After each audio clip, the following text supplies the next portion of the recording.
नमस्ते. आज मी सोयाबीनच्या वडीचे कटलेट बनवते आहे. आणि कटलेट पण बोलायचं, कबाब पण बोलायचं, तुम्ही काही त्याला बोलू शकता. असे मी त्याचे छोटे छोटे वडे करणार आहे. हे सोयाबीन मी 2-3 तास भिजत ठेवलेले पाण्यामध्ये, चांगले भिजले आहेत बघा. किती सोयाबीन आहे? 1 वाटी सोयाबीन घेतले होते. आता हे चांगले भिजत ठेवायचे. आणि समजा तुम्हाला अचानक बनवायचं असेल, तुम्ही भिजत नाही ठेवले ना असे, तर तुम्ही काय करायचं, गरम पाणी करायचं, गरम पाणी उकळायचं आणि ते त्याच्यामध्ये सोयाबीन टाकायचे आणि भिजत ठेवायचे, झाकून ठेवायचे, लगेच भिजतात. 2-3 चमचे बेसन घ्यायचं आहे. हे 2 चमचे तांदळाचं पीठ आहे. 1 चमचा तीळ घेतले आहे. आता कसं माहितीये, मला कोथिंबीर नाही ना, म्हणून मी थोडीशी कसुरी मेथी घेतली आहे. 1 कांदा घेतलाय. 1 चमचा आलं लसूणची पेस्ट घेतली आहे. 1 चमचा मिरची मसाला घेतलाय. धना पावडर घेतली अर्धा चमचा. पाव चमचा गरम मसाला आणि पाव चमचा हळद घेतली आहे. हे आपल्याला चवीपुरतं मीठ घ्यायचं आहे. आता मी पहिलं काय करते माहितीये, हे सोयाबीन आहे ना, मिक्सरला लावून घेते बारीक करून. असं पहिलं पाणी आहे ना सगळं काढून घ्यायचं दाबून. पहिले मी काय केले माहितीये का, सोयाबीन जेव्हा मी भिजायला ठेवले ना, तर थोडे भिजलेत ना, तेव्हा मी स्वच्छ आहे ना दाबून 2 वेळा धुवून टाकले. आणि त्याच्यानंतर मी तिसऱ्या पाण्यामध्ये हे असे स्वच्छ भिजत ठेवले. त्याच्यामुळे हा स्वच्छ पाणी आलाय. नाही तर आपण एकदाच भिजत ठेवले ना, तर ते 2 वेळा धुवायला लागतात. आता हे आपल्याला आहे ना मिक्सरच्या भांड्यामध्ये लावून घ्यायचं आहे. आता मी पहिला आहे ना त्याच्यामध्ये थोडा कांदा टाकते. 1 कांदा घेतलाय. कांद्याची पेस्ट करून घेतली ना की ते चांगले होतात. जरा कांदा फिरवून घेते. आणि समजा तुमच्याकडे आलं लसूणची पेस्ट नसेल ना, तर तुम्ही काय करायचं, लसूणच्या पाकळ्या घ्यायचे 7-8 आणि हिरवी मिरची घ्यायची. समजा लाल मिरची नाही वापरायची असेल तर. आता हिरवी मिरचीचे वांदे झाले आहेत ना, हिरवी मिरची कोथिंबीर आता भेटत नाही.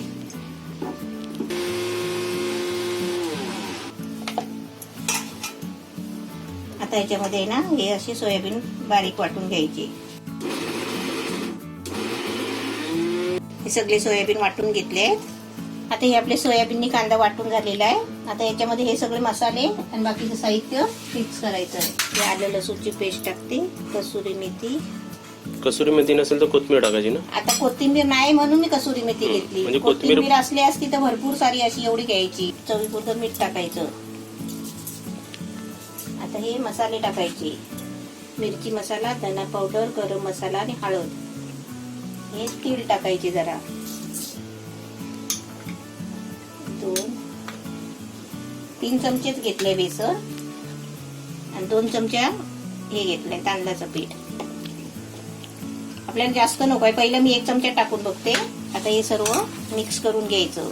म्हणजे आपल्याला आहे ना हे पीठ कशाला माहितीये, बाइटिंगसाठी. म्हणजे आपल्याला गोळे बनवता येतात. तर त्याच्यामध्ये टाकते ते. म्हणजे थोडं कसं माहितीये, फसफशीत आहे ना. हे बघ है ना. अजून 1 चमचा घेते. थोडं ते मी हे 3 चमचे बेसन घेतलंय ना, ते पूर्णच घेते. 3 चमचे आणि 2 चमचे तांदळाचं पीठ. हे 2 चमचे तांदळाचं पीठ आहे. हे पण घेते सगळं.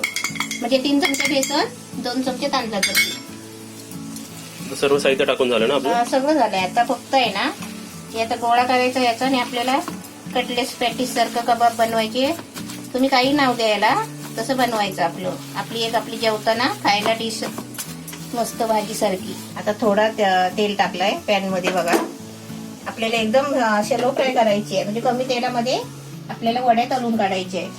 आता आपण कोथिंबीरची वडी करतो, मेथीची वडी करतो, कोबीची वडी करतो. आता आपल्याला कोबीची वडी पण करायची आहे.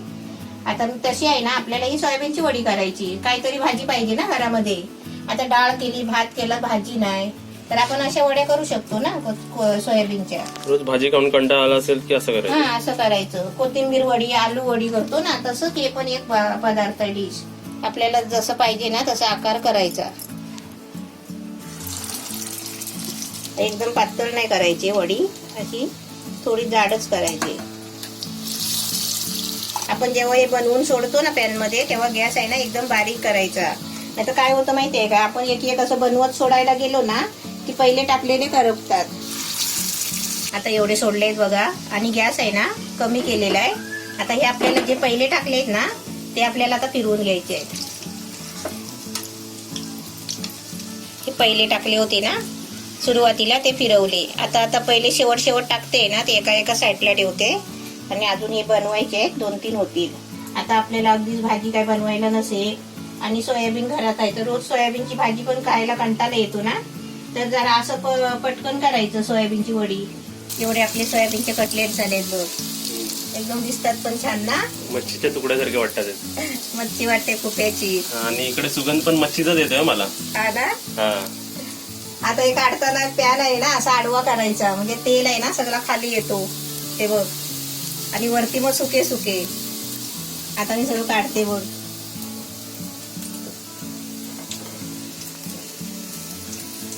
ते कसं चरचर चरचर होते बघ, असे काय स्पार्कल होते काहीतरी.